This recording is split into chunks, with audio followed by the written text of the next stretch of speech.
Hi everyone. Now that we've begun to know a little bit more about one another, I want to tell you a little bit more about some of the course outcomes that I have in this class. This is really important because when I craft a class, I don't like to assign things that don't mean anything. I'm reminded of when I was in high school. American government class, Mr. Barnes, he would assign us word searches, circling the word. Super useful, right? What is the actual purpose of such a learning activity? It is just simply busy work, which we all know what it is, just something for the teacher to give so that they don't have to actually do anything or do any real grading. I'm not that kind of instructor. You're going to learn that this semester.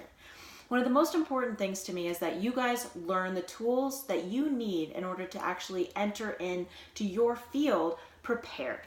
So I'm not going to assign you assignments that don't do anything or don't mean anything. That's useless for you and thus useless for me.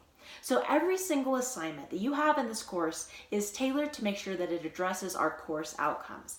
So you can join with me if you take a look at the syllabus. These are so important. I've made it my own video all about our course outcomes. Let's take a look at a couple of them. So the first primary course outcome for Composition 3 is rhetorical knowledge. Now when we think about rhetorical knowledge, what does that mean? What does rhetoric mean? I think we all know what knowledge means. But when we think about rhetorical knowledge, it's the idea of knowing like how we know something, how we can track it down. So if you take a look at the syllabus, I talk about deepening your rhetorical knowledge by reading advanced level texts in your field, developing strategies for analyzing and synthesizing these texts, communicating knowledge to specific disciplinary, specific knowledge audience, and by making appropriate choices about the language, citation, style guide, format, and content valued by these audiences. So what that means is that you're going to learn in this class how your discipline knows what it knows and how you can be more effective in arguing in that discipline. Because if you're writing a paper for an English discipline, that's quite obviously going to be very different than someone writing for an engineering discipline.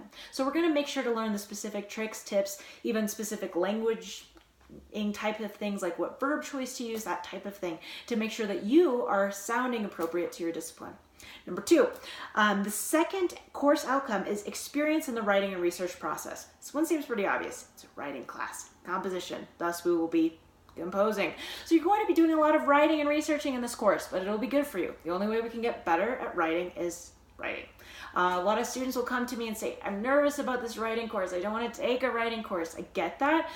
Writing is a bad name. It's hard. It makes you nervous or all those type of things. I want you to release all those preconceived notions that you have about writing, because honestly, they're BS. They don't mean anything to me. No one is born out of the womb just inherently being an awesome writer.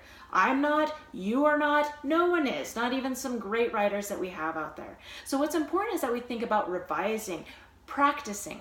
One of the authors I worked with for my dissertation, Mari Sandoz, a Nebraska author writing in between like the 1930s to 60s, sometimes would revise a single typewritten page 32 times. That's typing the whole page out on a typewriter and then retyping it again and again and again, and you get it. So sometimes when we think about writing, some people think, oh, I'm just gonna write a flawless first perfect draft. Not all of us are William Faulkner. He did do that, but not many of us have that inherent ability. I oftentimes will revise 6, 7, 8 times for a single email. So I don't want you to feel badly if you feel like you are an inexperienced writer or you haven't been writing for a long time.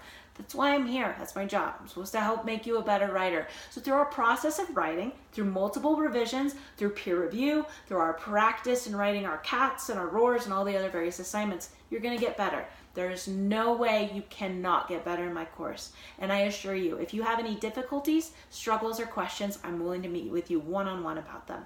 The third course outcome, critical thinking and communication strategies. This is also important. We are going to be learning the ability to sophisticatedly communicate within our discipline and be specific to the audience that we need to write to. I also want you to demonstrate advanced ability to adapt content and style to multiple audiences. So we'll think about writing for, say, your professor versus writing for like a journal or writing for different audiences that we need to be aware of how we maybe change whether or not we utilize jargon or not, these types of things. And our fourth, very important last course outcome is awareness of writing conventions. If you're writing in history, for example, you would make sure that you're using the citation style of Chicago. If you're an English major, MLA. If you are in biology, you might be using CSE. If you're in anthropology or psychology or any other field, you could be using IEEE or the journal Nature style or any one of the other various millions of them that I get to all learn, but you only have to know one. So I don't care what citation style you use in this class, as long as it's appropriate to your discipline. And if you've not yet practiced with your disciplinary specific citation style, here's the chance in which to utilize that. So these are the 4 main course outcomes that we have. Obviously, we have a lot of assignments, a lot of different things that I'm going to be encouraging you to learn. But the main thing is to ensure that you have confidence in the ability to speak with your disciplinary specific perspective in order to make sure that you are sounding like you belong to your profession and into the academic discourse of your field. Thanks.